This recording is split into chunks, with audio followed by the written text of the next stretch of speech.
Now let's see the resistance of a conductor depend on these factors. अभी हमने देखा resistance, देखते हैं रेसिस्टेंस को कौन कौन से फैक्टर्स अफेक्ट करते हैं। Here 3 factors which affect the resistance. इसके पहले हम देखते हैं यहाँ पर metal rod, this is the conductor जिसकी लेंथ है L and cross section area देख लेते हैं। जो ये सर्कल दिख रहा है ये आपको क्या दिख रहा है, ये cross section area means generally हम बोल सकते हैं कि जो मेटल वायर लिया हुआ है, जो कंडक्टर लिया हुआ है वो कितना थिक है, उसकी थिकनेस कितनी है। तो ये क्या होता है, this is the cross section area of conductor.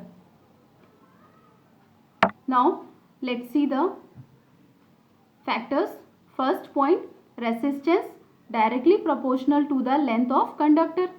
Means जो रेसिस्टेंस होता है किसी कंडक्टर का वो लेंथ के डायरेक्टली प्रोपोर्शनल होता है। R directly proportional to L means length of conductor.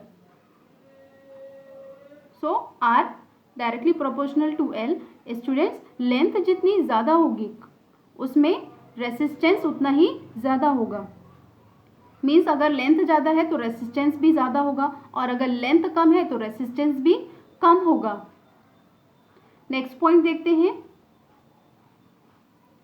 Resistance inversely proportional to the area of cross section. Means किसी कंडक्टर का जो रेसिस्टेंस होता है वो इनवर्सली प्रोपोर्शनल होता है क्रॉस सेक्शन एरिया के। Means R inversely proportional to A. यहाँ 1/a क्यों लिखा, क्योंकि इनवर्सली प्रोपोर्शनल है। रेसिस्टेंस जो है वो इनवर्सली प्रोपोर्शनल है आर के। मीन्स अगर एरिया ज़्यादा है तो रेसिस्टेंस क्या होगा, कम होगा। दोनों ही एक दूसरे के अपोजिट होते हैं। अगर एरिया कम है तो रेसिस्टेंस क्या हो जाएगा, ज़्यादा हो जाएगा, अपोजिट होते हैं। थर्ड पॉइंट देख लेते हैं, very important property, nature of the material. Means ये बहुत ही इंपॉर्टेंट प्रॉपर्टी है कि हमारा जो मटीरियल, हमारा जो कंडक्टर है वो किस मटीरियल का बना हुआ है। क्या वो सिल्वर का बना हुआ है? अगर वो सिल्वर का बना हुआ है तो उसका रेसिस्टेंस बहुत कम होता है, मीन्स उसमें करंट का फ्लो बहुत ज़्यादा होता है। आयरन का बना है मीन्स उसका रेसिस्टेंस ज़्यादा होता है, मीन्स उसमें करंट बहुत कम फ्लो होता है। सो जो नेचर की मटीरियल है, नेचर ऑफ द मटीरियल है, ये बहुत इंपॉर्टेंट है। Now let's see again third point, nature of the material.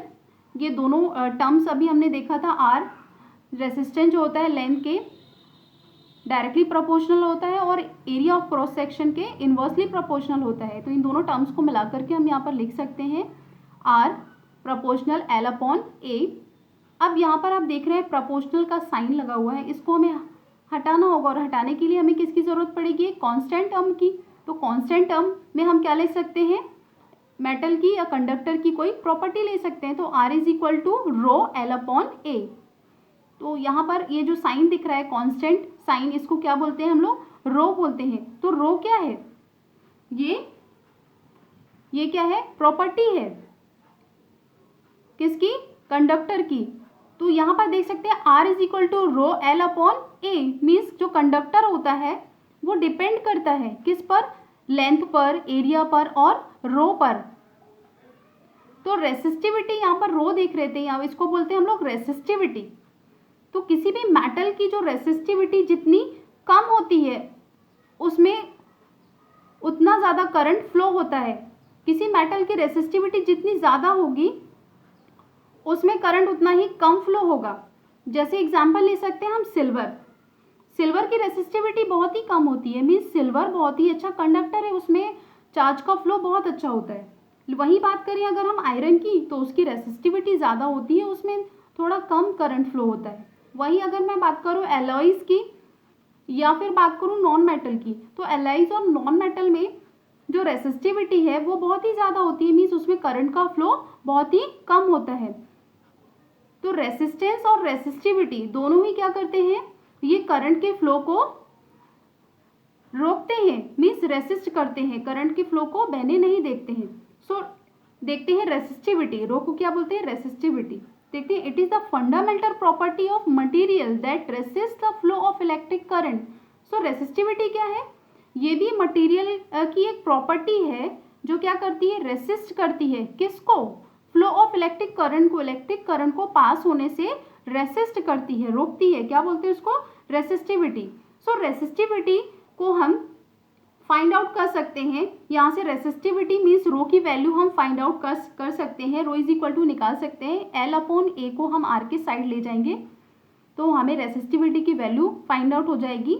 Row is equal to R A upon L. So this is the mathematical expression of resistivity, R A upon L. R क्या है? Resistance, A cross section area. अब इनकी हम unit लिख सकते हैं। Resistance की unit क्या होती है?